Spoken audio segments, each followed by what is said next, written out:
Caribbean Newsline is brought to you by the Barbados Tourism Marketing Inc.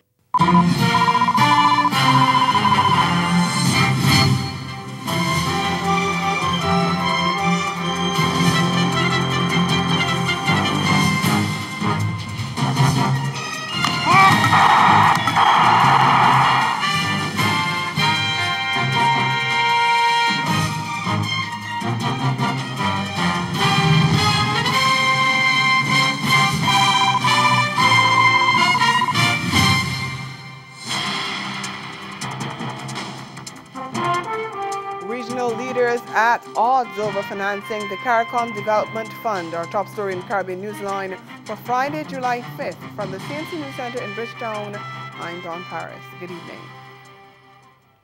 CARICOM heads are ending their 40th annual summit on Friday after reportedly making progress addressing the problems in advancing the CARICOM single market and economy, the CSME. It was a major talking point at the two-day meeting which was held in St. Lucia. But as CMC's Peter Richards reports from Catch Trees, the leaders were not all on the same page when it came to discussions on financing the CARICOM Development Fund, the CDF. Problems regarding the implementation of the CSME. One of the major hurdles was the capitalization of the CARICOM Development Fund, the CDF. The CDF is mandated to provide financial or technical assistance to disadvantaged countries, regions and sectors in CARICOM. The stumbling block appears to have been Jamaica, with Prime Minister Andrew Holness apparently disagreeing with his regional colleagues on the position adopted regarding the contributions to be made by the so-called more developed countries of CARICOM. While Holness did not speak to reporters Friday, Prime Minister Brown gave his views on what transpired. We had a very frank discussion because there's some who believe that the contribution of the MDCs to the CDF is a gift. It's not a gift. In fact, we also contribute to the CDF, and the grant component that we get is literally the money that we put in. Outside of that, any funds that we get from the CDF is a loan that we have to repay. It's not free money, it's an investment. And I think we're able to ventilate that issue to the extent that the MDCs, they understand clearly that it is a very important compensatory mechanism as enshrined within Chapter 7 of the treaty, and that it is a fundamental institution, that is a CDF, that ought to function to even out, let's say, the asymmetries and in benefits as a result of the CARICOM single market. So very frank and very fruitful discussions on various issues. But I understand Jamaica was the, if you could put the stumbling block on the CDF issue? Well, I think Jamaica has a better understanding of the importance of the Caribbean Development Fund. They expressed that they have an issue in terms of a fiscal problem and that they were unable to meet the second tranche. And, we're very empathetic to the situation because the reality within all of CARICOM, we all have fiscal challenges. So Jamaica was given some reprieve on the payment of the second tranche, but the Prime Minister of Jamaica indicated that they remain totally committed to the CDF and to ensure that the CDF becomes a truly functional, institution within the overall CARICOM architecture. Trinidad and Tobago is considered one of the MDCs within CARICOM, and it also commented on the matter, with Prime Minister Dr. Keith Rowley speaking to the financial problems facing regional countries. As we have moved in the Trinidad meeting and move forward now to operationalize the CSME, the requirement to fund the CDF is now upon us at a time when all of us have financial constraints. So what we are saying is that we shouldn't let our financial constraints prevent us from operationalizing the CSME. But having said and done that, we must now, to the best of our ability, accept that responsibility to fund the CDF and to fund it in an agreed arrangement. That's all. The situation in Venezuela and Haiti, where the governments are under pressure from opposition forces, was also discussed at the two-day summit. At the time of this report, the regional leaders were still in discussions on various issues facing the regional integration movement. They were expected to brief the media at the end of their deliberation. Well, one of the areas the CARICOM heads agreed on was sending a prime ministerial delegation to Haiti, where opposition forces are seeking to remove President Jovenel Moïse from office over allegations of embezzlement. Moïse attended the ceremonial opening of the summit on Wednesday evening, but subsequently returned to his homeland. Antigua and Barbuda's Prime Minister Gaston Brown told CMC News the visit of the high-level delegation to the French-speaking CARICOM nation would be a fact-finding mission. He said regional leaders at the summit had expressed concern about the developments unfolding in Haiti, including escalating violence, and the pending mission will seek to find out the situation on the ground as well as come up with recommendations to resolve the problems amicably. Brown said the team would likely include 3 leaders who have so far volunteered to go to Haiti: St. Lucia's Prime Minister Alain Chastanet, who is CARICOM's new chairman, as well as the Prime Ministers of Jamaica and the Bahamas. A date for the trip is to be decided on by the government of Haiti and the CARICOM team. One environmentalist in Antigua is not holding out hope for concrete action on climate change by CARICOM leaders coming out of their meeting. We get the details in this report from ABS News. Ambassador Diane Black-Lane says the intensity of climate events affecting this region are 13 years ahead of when they were predicted to happen. What happened in 2017, according to our report, is supposed to happen in 2030. 2030. We're not supposed to be having superstorms right now. Ambassador Black-Lane notes that in order to mitigate this situation, the governments of this region need to unite and take a firm stance against larger countries on climate issues.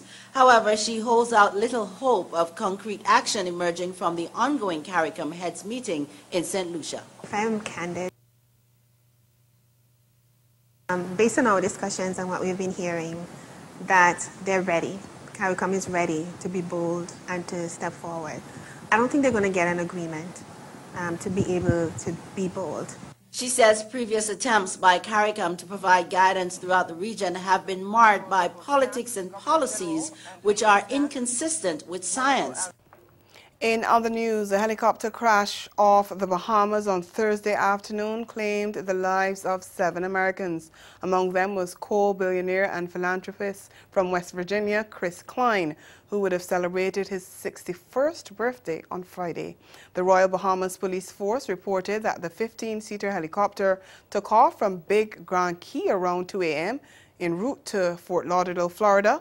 It was reported missing about 2:53 p.m. when it did not arrive at the intended destination.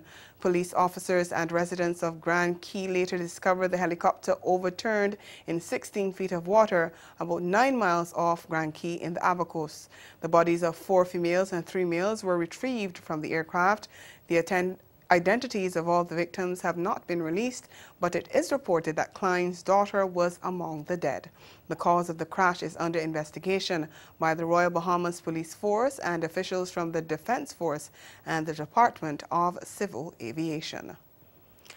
Over in Guyana, Director General in the Ministry of the Presidency, Joseph Harmon, says the Cabinet will continue to meet until the Caribbean Court of Justice, CCJ, says otherwise. His statement on Thursday follows the CCJ's ruling on June 18th that the no-confidence motion against the government last December was validly passed and elections should therefore be called. Harmon told a post-cabinet press briefing the government is seeking clarity on the matter.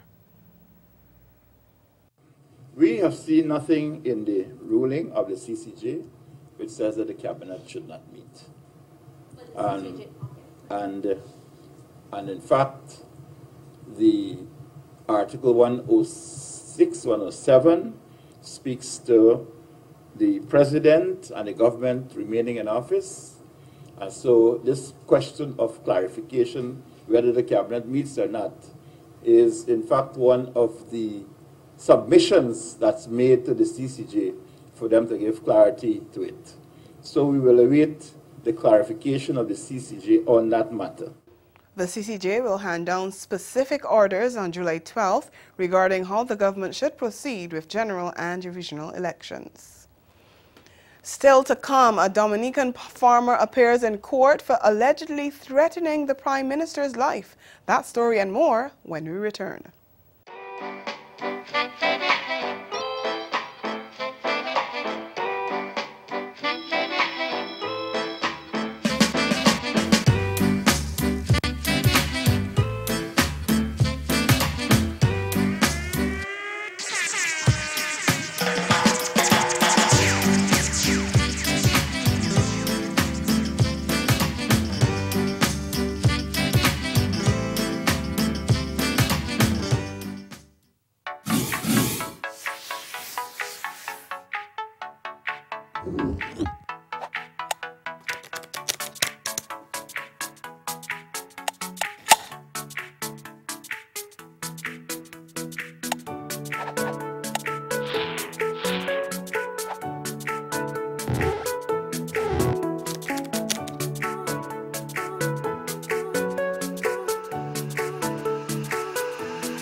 We continue in Dominica, where a farmer who allegedly threatened the life of Prime Minister Roosevelt Skerrit was granted $2,500 EC bail when he appeared in court on Thursday.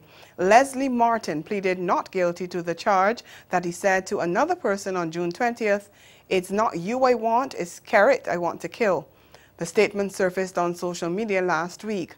Martin's lawyer had asked that the case be dismissed because Prime Minister Skerrit was not present in court when the charge was read out to his client, but Magistrate Pearl Williams disagreed.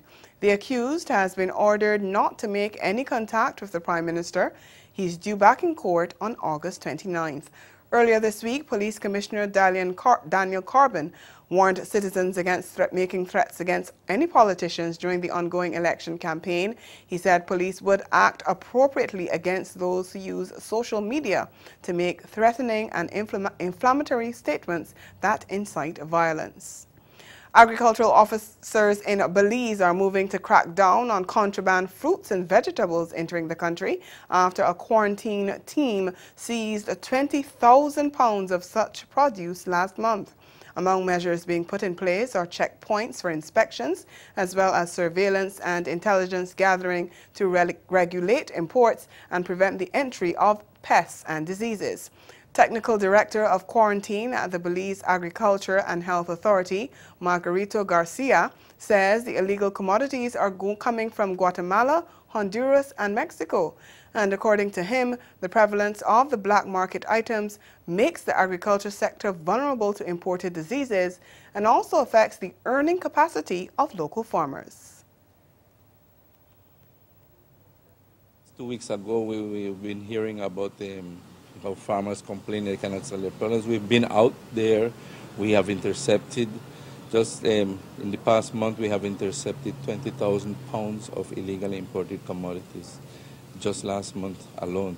Based on what we know, it could be from importers. It could be from the man that brings 1 or 2 bags every day, and it's one bag, but every time it's, in every bus that passes. For example, this morning we were out there, and every bus that comes into Belize City was intercepted with illegal commodities, and nobody claims. So the 1-1 fills, like 1-1 fills a basket. That's what's really happening. This week in Newsline Entertainment, American singer, songwriter, and record producer Smokey Robinson had some advice for young regional artists at the 23rd Annual St. Kitts Music Festival. And Jamaican reggae star Buju Banton left the audience yearning for more. Here's Marie-Claire Williams.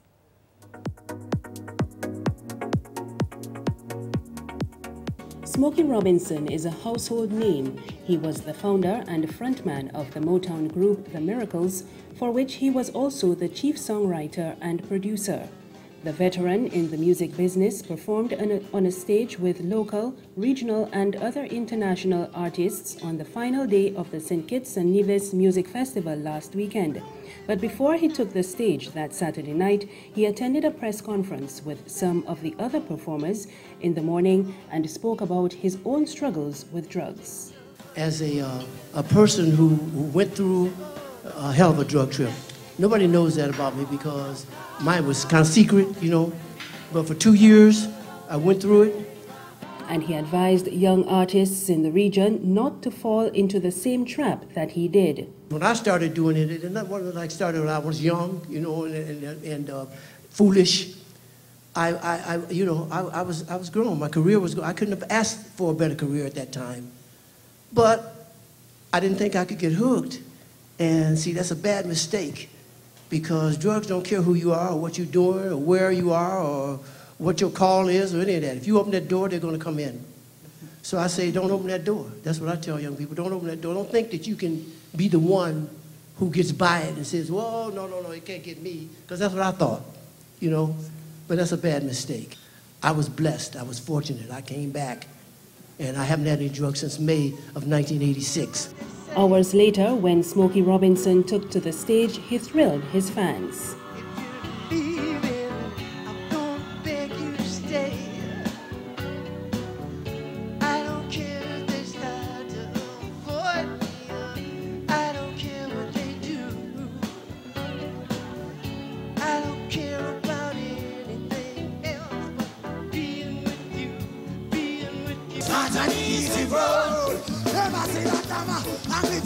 I think I made a rose. I said, who feels enough? Ooh, 10 kicks. What did I say? Not an easy run. Never see that drama. I think I made a rose. Who feels enough? Hey. But for many, the man of the moment was Buju Banton, who performed hit after hit. I said I would like to rule. What did I say? Where me at? Destiny. Oh woman, let me hear you say. Destiny. Oh mama, I say I wanna rule mine.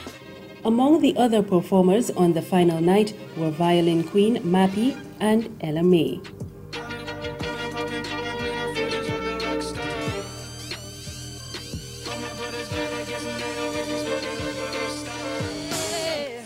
Feelings so deep in my feelings. Though the same really like me. Can't control my anxiety. Feelings. Marie-Claire Williams, Newsline Entertainment. When I'm with you, I can't breathe. Boy, you do something. Ahead in Newsline Sport, Pakistan out of the World Cup despite a victory over Bangladesh. We'll be back with the details after the break.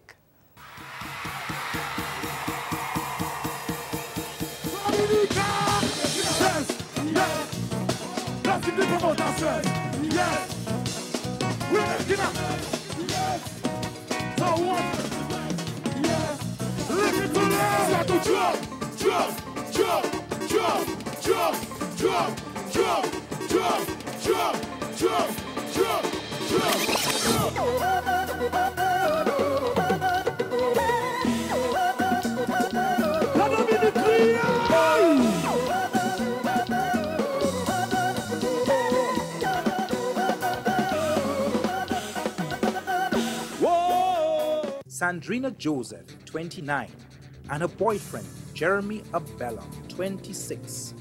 They were asleep in their home in the Tamarind Heights neighborhood of Activeville, McCleary, Charles Augustine was found motionless underneath his house with several puncture wounds about his body.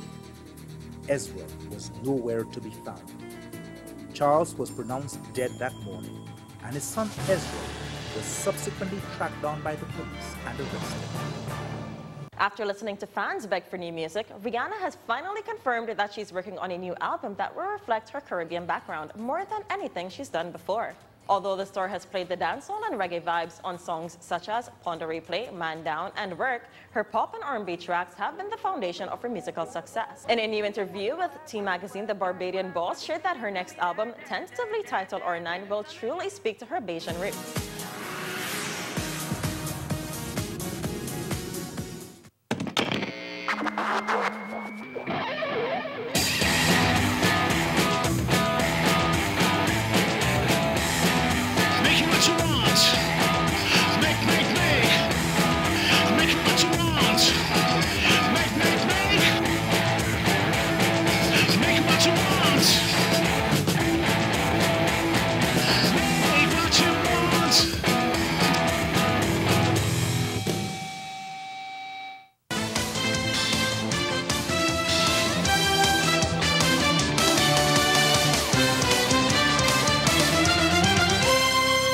Pakistan has bowed out of the ICC Cricket World Cup despite beating Bangladesh by 94 runs at Lord's on Friday after winning the toss and finishing on 315 for 9 in 50 overs at Lord's. Pakistan needed to dismiss Bangladesh for 7 runs or less to overtake fourth-placed New Zealand.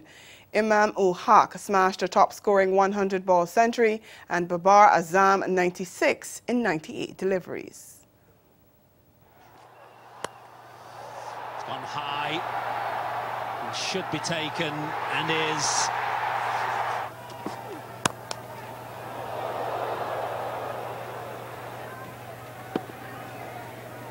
Oh, hit his elbow, I think. He's in a bad way. He's a tough customer, is Safraz, so he must be really hurting. Sounded sweet, and is sweet. Brilliant. Wonderful Yorker. Yeah, taken. Really good. Mustafiza. And that has taken Pakistan beyond 300. Third man takes it. Yeah, there's an edge there, surely, yes. Play ended on 221 all out, with Shaheen Afridi taking Pakistan's best bowling figures of 6 for 35. Here's a look at the Bangladesh innings. Got him. Maybe it's the slope. Swept away strongly towards the mound stand. Oh, that's into the gap. That is glorious from Shakib, just showcasing his class. That's a 50 for him. His grace and quality continues to thrill. And 2 for 12. Yes, sir. Slower ball, straight away, Lipton dance. Out. Oh, that is a blow. Oh, that's a quick bounce though, with the keeper's head for runs. Down the slope and 4. Chance, Babar Azam. This is straightforward. Taken at long off. Chance, mid-off, takes it quite comfortably. Bowled in, cleaned him up with a brilliant Yorker. Youngest ever to pick 5 wickets in a World Cup stage. Chance? No, it isn't. Chance for someone in the stand. That is it. Strike from the skipper. High, hard, and handsome for 6. Oh, nice. Nicely bowled. Realised that Mashrafi was trying to go after him. We're both wrong. He's got 6 foot. He's got 6 foot, and that is the best figures for a Pakistan bowler. One-day internationals. West Indies all-rounder Carlos Brathwaite believes the Caribbean side must immediately embark on a rebuilding effort in the wake of their disastrous showing at the World Cup. West Indies entered the tournament with high hopes but ended 9th after just 2 wins, finishing only above Afghanistan, who were last without a point. Brathwaite, one of only 2 Windies players to score a century, said that in the coming years it's critical the side develops the winning habit. West Indies had opened the tour with a dominant 7-wicket victory over Pakistan at Nottingham before their form slumped dramatically. They signed off on a wretched campaign on Thursday by beating Afghanistan by 23 runs at Headingley. The victory ended a nightmare run which saw them lose 6 of their last 7 matches to be eliminated from contention for the final 4. Brathwaite said while disappointment was rife, there had also been bright spots throughout the tournament, which were reasons for hope. Members of the Trinidad and Tobago Football Association are calling for change at the helm of the organization. A team of 6, led by the TT Pro League boss, is concerned about the state of the sport and wants a major overhaul. The man responsible for bringing the group together, Keith Lucloy, outlined some of the issues they believe currently facing local football. The TTFA is faced with virtually insurmountable debt. We don't know how we're going to resolve it. The sitting administration, the current administration, is doing nothing to address it. We have the issue of the lack of transparency and accountability in financial matters. We have the ongoing issue of the court case that I myself have initiated surrounding the finances of the home of football in Couva. And that's the sport. We'll be right back. Caribbean Newsline is brought to you by the Barbados Tourism Marketing Inc.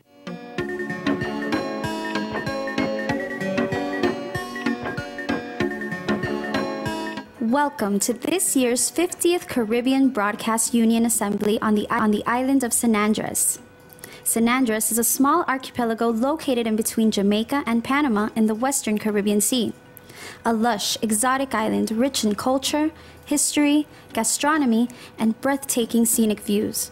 Known for its beaches and 7-colored crystalline waters, the island of San Andres will be proudly hosting this year's event. CBU members will enjoy top-of-the-line accommodations for an unforgettable experience in San Andres, connecting Caribbean nations through this year's 50th edition of the CBU Assembly.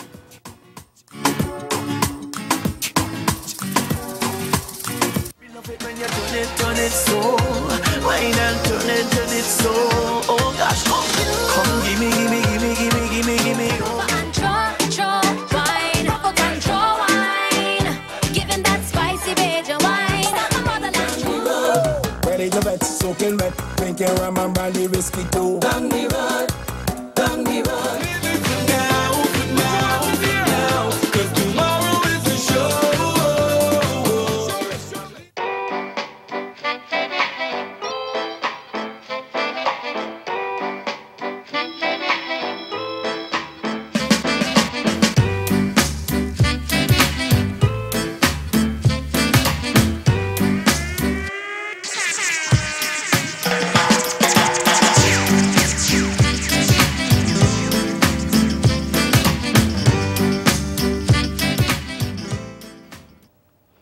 Again, the major developments of this day: regional leaders at odds over the financing of the CARICOM Development Fund, and in sport, Pakistan out of the World Cup despite a victory over Bangladesh. And that's Caribbean Newsline. For news and sport round the clock, subscribe to CondoNews.com, and for more of our programming, log on to CaribVision.tv and check out our YouTube channel. We'll be back here again on Monday, but from all of us at CMC News, thank you for watching, and have yourselves a good night and a safe weekend.